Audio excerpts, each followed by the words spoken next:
A 20-year-old college student is slumped against the window of a New York City subway car at 1:47 a.m. on a freezing February night, exhausted from pulling a double shift at her waitressing job in Midtown, when she realizes through her foggy consciousness that the train has gone quiet. Too quiet. Emma Rodriguez jolts awake to find the fluorescent lights flickering, the car nearly empty, and the realization hitting her like ice water.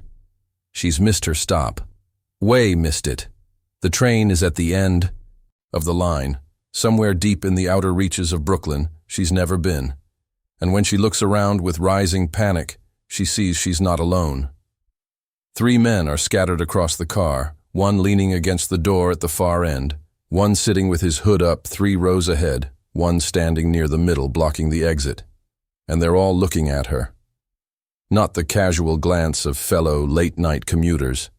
The predatory stare of men who've just realized a young woman in a waitress uniform, clearly exhausted and disoriented, is alone and vulnerable. Emma's heart starts hammering as the man near the door smiles, not a friendly smile, the kind that makes her skin crawl, and starts walking toward her. Then she notices him. A 4th man, sitting quietly in the corner seat near the opposite door, wearing a dark jacket and jeans, his face partially hidden by the shadow of his hood. He's been so still that Emma didn't see him at first, but now he's watching the 3 men with an intensity that's completely different from their predatory attention. He looks aware, alert, dangerous in a different way. The hooded man closest to Emma reaches out to grab her arm, saying, "Hey, sweetheart, you look lost. Why don't you come with us? We'll show you a good time." And Emma opens her mouth to scream, but no sound comes out because fear has locked her throat. That's when the man in the corner moves. He doesn't run or shout. He simply stands up in one fluid motion and says in a voice that's calm but carries absolute authority, "Touch her and you'll regret it." The 3 men turn, sizing him up, clearly thinking they have the numbers advantage. The one who'd reached for Emma laughs. "Oh yeah, and what are you going to do about it, hero?" The man in the corner doesn't answer with words. What happens next is something Emma will replay in her mind 1,000 times.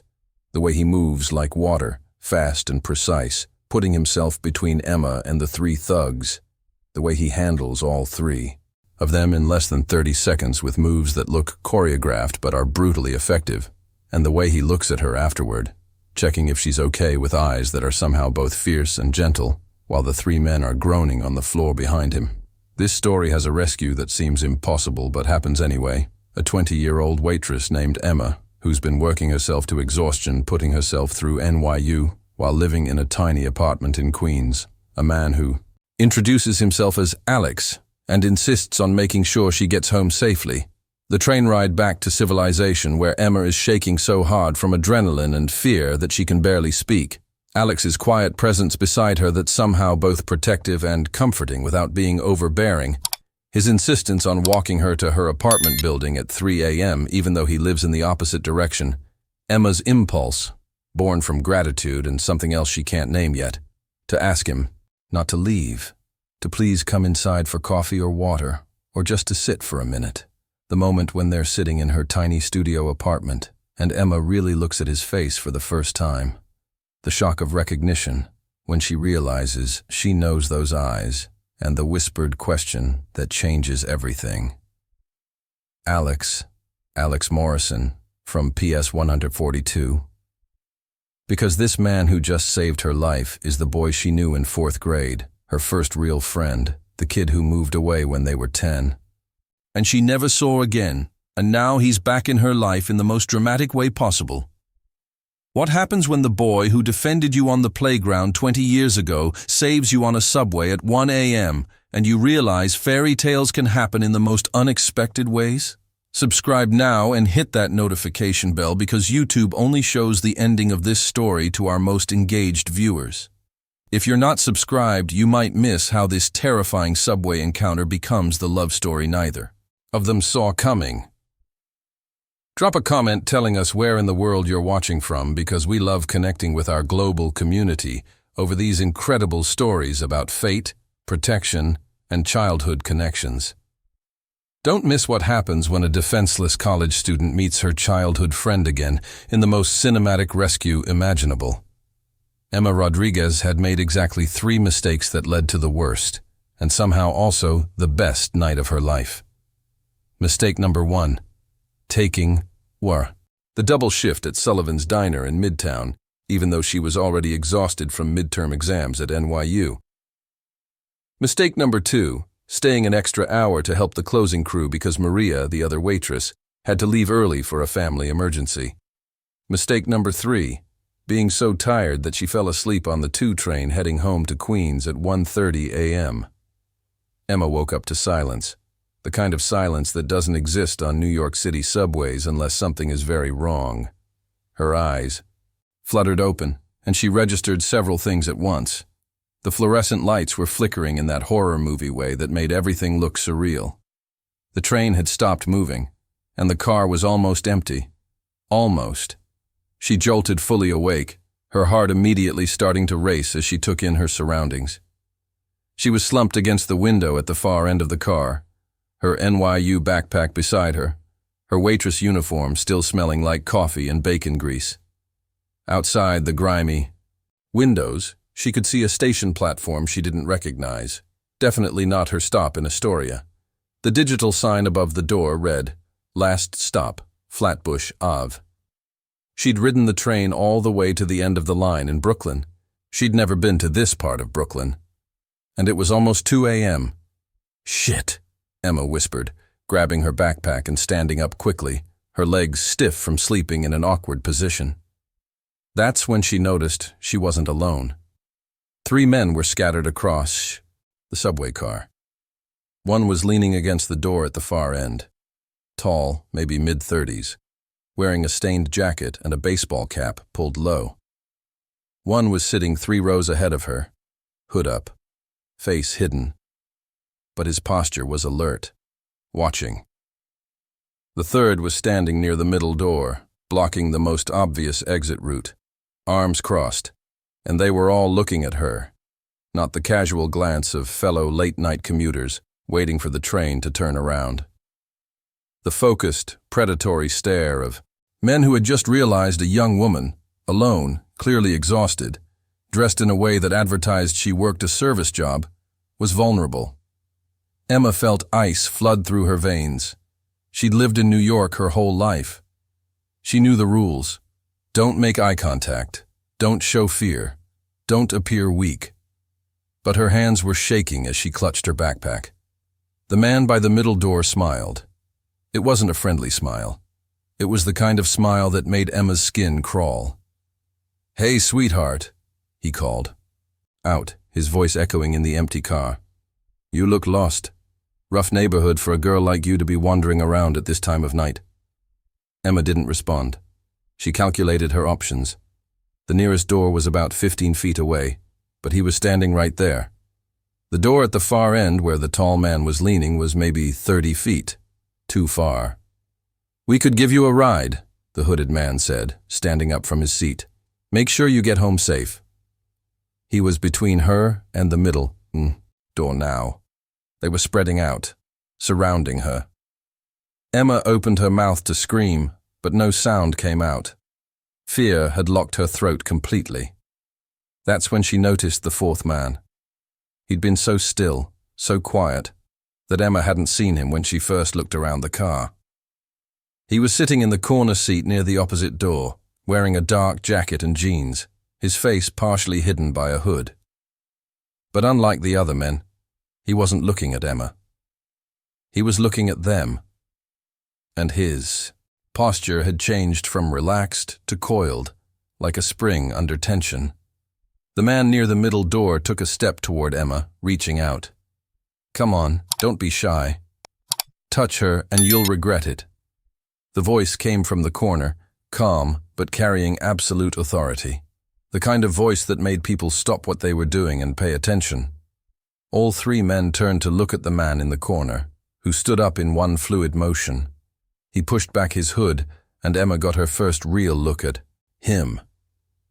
He was probably in his late 20s or early 30s, tall, maybe 6 feet, with dark hair and a face that was handsome in a rugged way. But it was his eyes that caught Emma's attention. They were dark, intense, and completely focused on the three men threatening her. The man who'd been reaching for Emma laughed, but it sounded forced. "Oh yeah? And what are you going to do about it, hero?" "Walk away," the man in the corner said. "Right now, while you still can. There's 3 of us and 1 of you," the tall man by the far door said, pushing off the door and walking forward. "Maybe you should mind your own business." The man in the corner, Emma's unexpected protector, didn't respond with words. What happened next unfolded so fast that Emma barely processed it until it was over. The hooded man lunged first, and the man in the corner sidestepped him with minimal movement, using the attacker's momentum to send him crashing into the seats.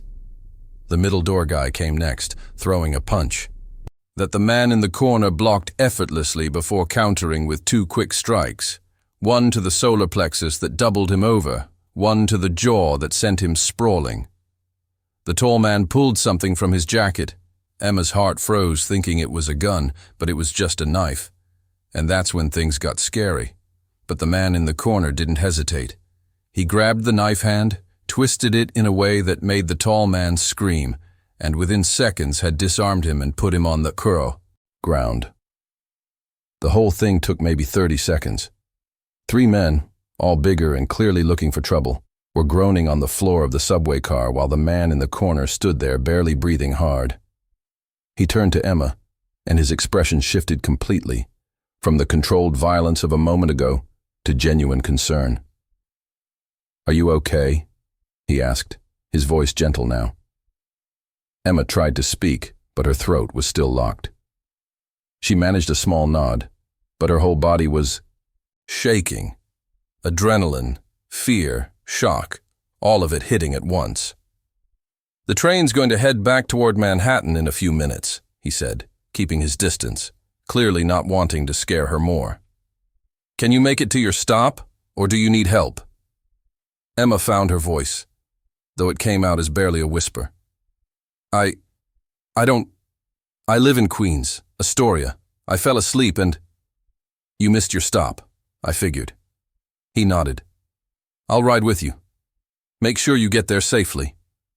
"You don't have to." "I do," he interrupted gently. "It's almost 2 a.m. and you just had a hell of a scare.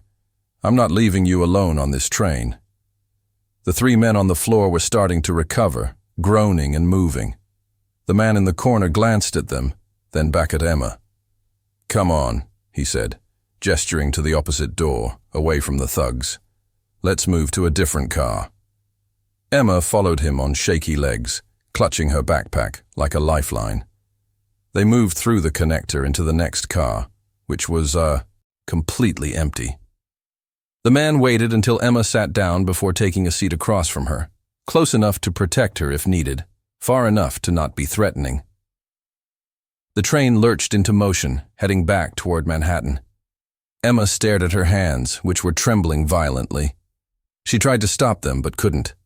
Tried to stop the tears that were suddenly streaming down her face, but couldn't do that either. "Hey," the man said softly. "Hey, it's okay. You're safe now. They're not coming. Near you."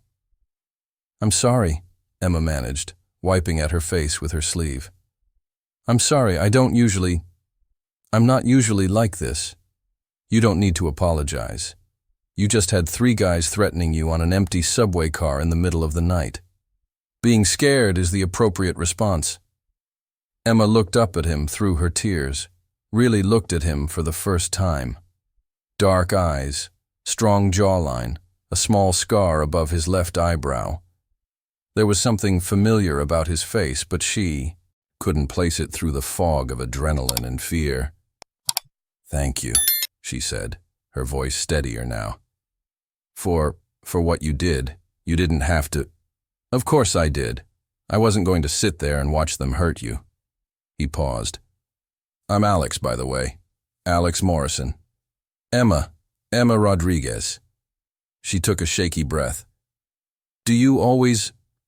where did you learn to do that? Fight like that?" Marine Corps, 2 tours in Afghanistan, then private security when I got back. Old habits die hard. He smiled slightly. Though I'll admit, subway thugs are a lot less scary than Taliban insurgents. They rode in silence for a few minutes. Emma's heartbeat was slowly returning to normal, though she still felt shaky. The train pulled into stations, picked up a few late-night travelers, made the city feel more normal again. "Where are you coming from at 2 a.m.?" Alex asked, clearly trying to distract her from replaying the attack in her mind.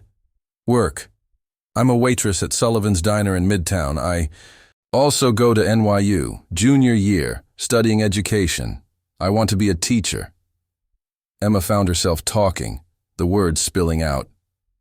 "I took a double shift because I need the money, and then I stayed late to help close, and I was so tired I fell asleep.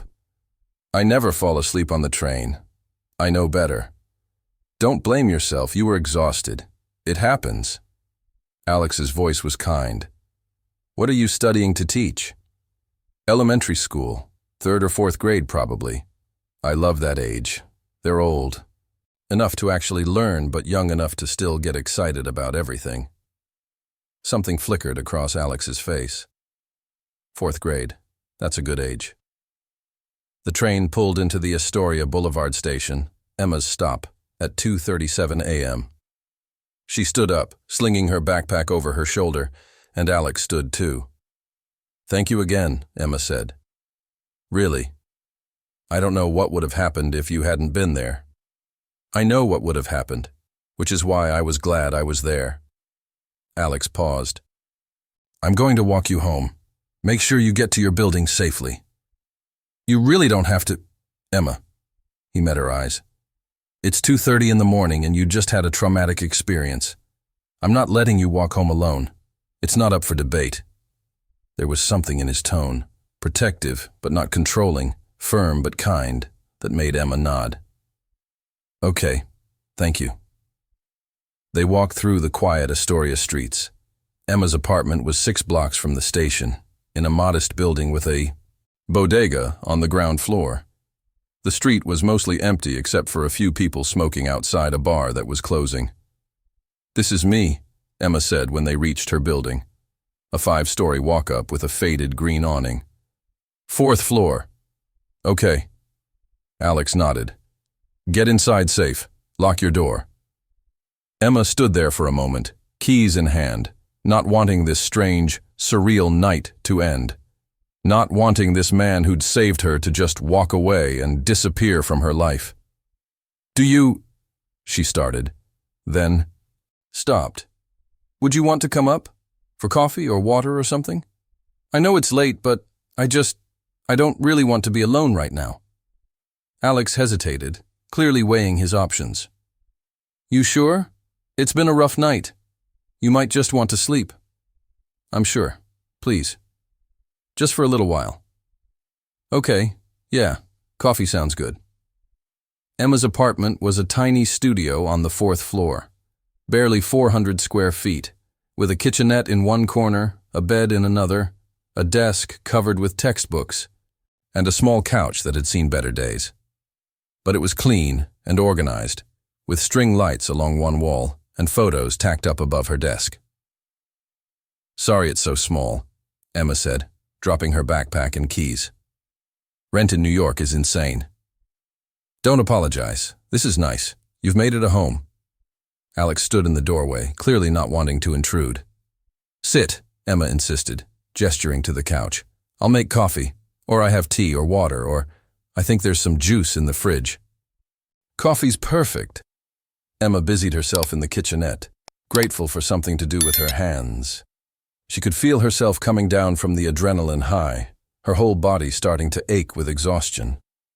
But there was something else, too. A strange comfort in having Alex here, this stranger who'd saved her, who now sat on her couch looking at the photos on her wall. She brought 2 mugs of coffee over, hers with lots of cream and sugar, his black since she didn't know how he took it, and sat on the opposite end of the couch. "Thank you," Alex said, taking the mug. "For the record, You don't have to thank me anymore for tonight. I did what anyone decent would have done. Not anyone. Most people would have looked the other way, stayed out of it. Emma cupped her hands around her mug. You put yourself in danger for a complete stranger. You're not a complete stranger. Emma looked up, confused. What do you mean? Alex set down his coffee and turned to face her fully. When you introduced yourself on the train, Emma Rodriguez. I thought the name sounded familiar. And then when you said you wanted to teach 4th grade, I knew. He smiled slightly. PS 142 in Jackson Heights, Mrs. Patterson's 4th grade class, 2014. Emma's heart stopped. She stared at him, really stared, and suddenly the familiarity of his face clicked into place. The dark eyes, the scar above his eyebrow from falling off the monkey bars during recess, the way he smiled. Oh my God, she whispered.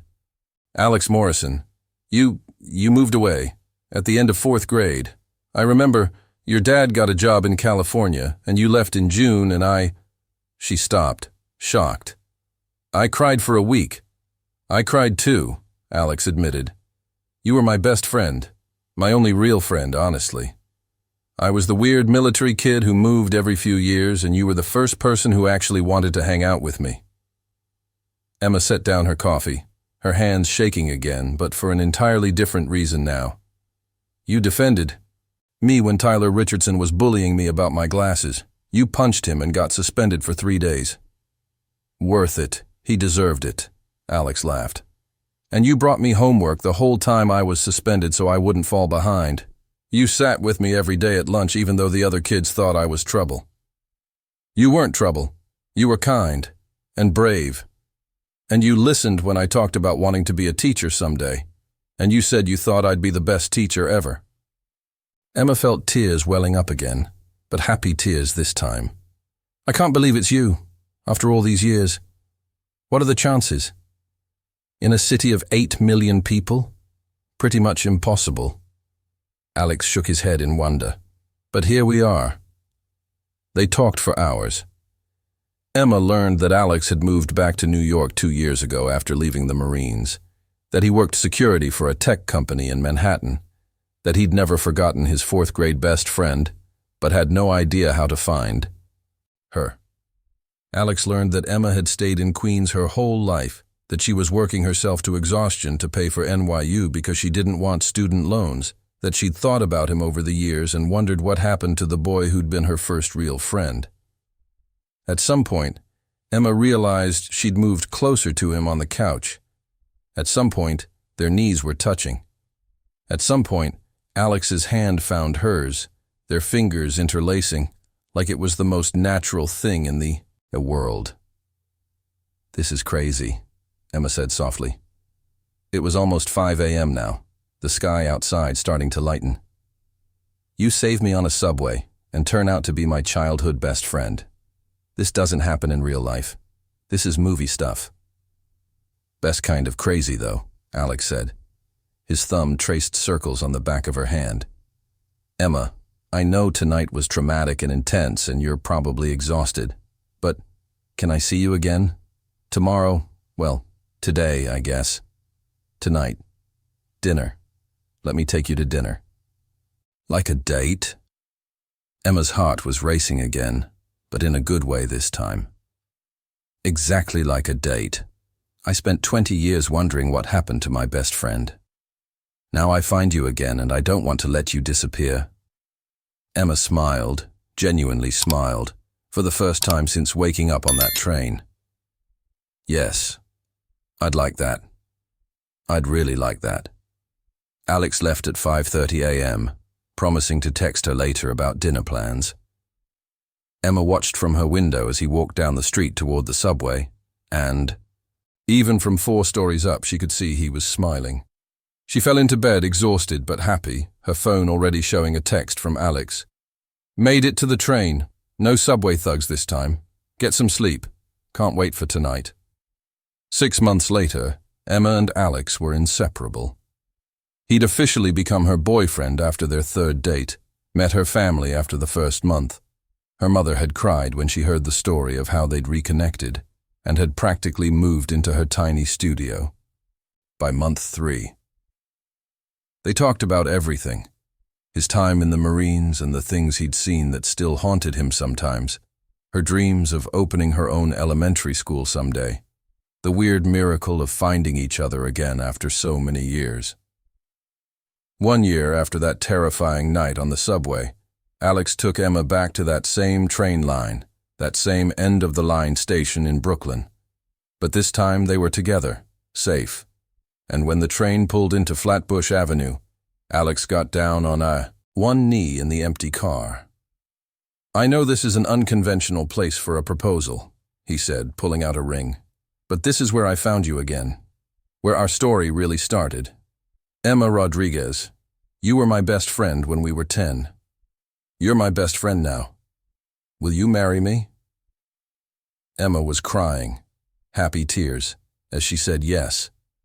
They got married a year later in a small ceremony in Queens, with Emma's family and Alex's military buddies and a few select friends. During his vows, Alex said, "I waited 20 years to find you again, and I'd wait 20 more if I had to. You're worth every second." During her vows, Emma said, "You saved me that night on the train. But really, you've been saving me since we were 10 years old. You were the first person who made me believe I was worth defending. Thank you for never stopping." 5 years after that subway encounter, they had a daughter. They named her Hope. And sometimes, when Hope asked how Mommy and Daddy met, they'd tell her the story, the scary part and the magical part, the part about danger and the part about fate, the part about childhood friends and second chances. "Your daddy saved me," Emma would always say. "Your mommy saved me right back," Alex would always add. And Hope would smile and say, "Like a movie." "Better than a movie," they'd both respond, "because it's real. Best worst subway ride ever. Best childhood friendship that became forever love. Best rescue that led to recognition. Best fate bringing two people back together after 20 years. Best proof that sometimes the universe conspires to give you exactly what you need, exactly when you need it. Even if it comes in the form of 3 thugs on a late-night train and a Marine who never forgot his 4th-grade best friend." If this story touched your heart, let us know in the comments. What score would you give this story from 0 to 10? And where in the world are you watching from? We love connecting with our global community.